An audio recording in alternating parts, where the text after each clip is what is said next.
Gente, a gente tem corrido tanto em busca dos nossos sonhos, que tem esquecido a família da gente, que é a coisa mais importante pra gente. Né, Guatemala?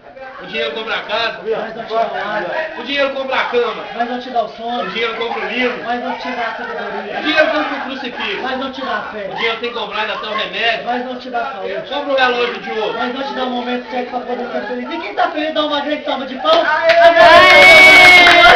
Que eu vou ficar mais ou menos assim. Preste atenção, minha gente, no que eu tenho a dizer.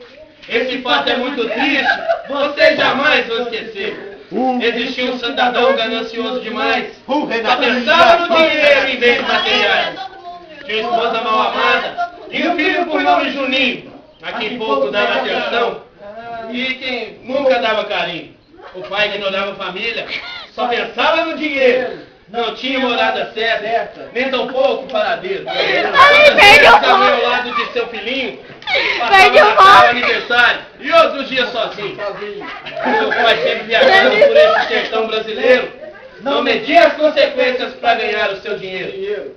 Certa vez, com o dinheiro ele conseguiu juntar e comprou o carro importado que ele vivia sonhar. Depois de algum tempo, a família veio encontrar. O pai chegou em casa dirigindo e para sua família foi logo ser divino. Era um carro de luxo da cor azul do céu, que para todos ele mostrava, como se fosse um troféu. O garoto com saudades perto do pai chegava, mas ele não dava atenção, nem sequer para o garoto olhar. O pai só pensava no carro, até parecia um louco. Depois de algum tempo resolveu descansar um pouco. O pai foi dormir, o garoto ficou olhando para aquele carro, viu uma sujeira ao lado. Na inocência de criança, querendo o pai ajudar, pegou uma bucha de aço e começou a esfregar.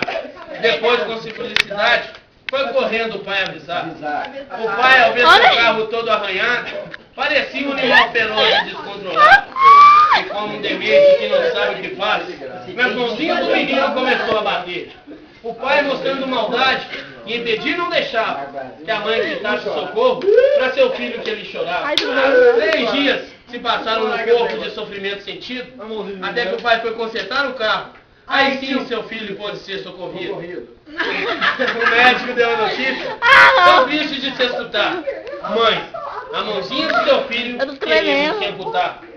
Em estado de choque, a mãe foi internada e naquele mesmo dia a cirurgia foi marcada. O pai deu a notícia.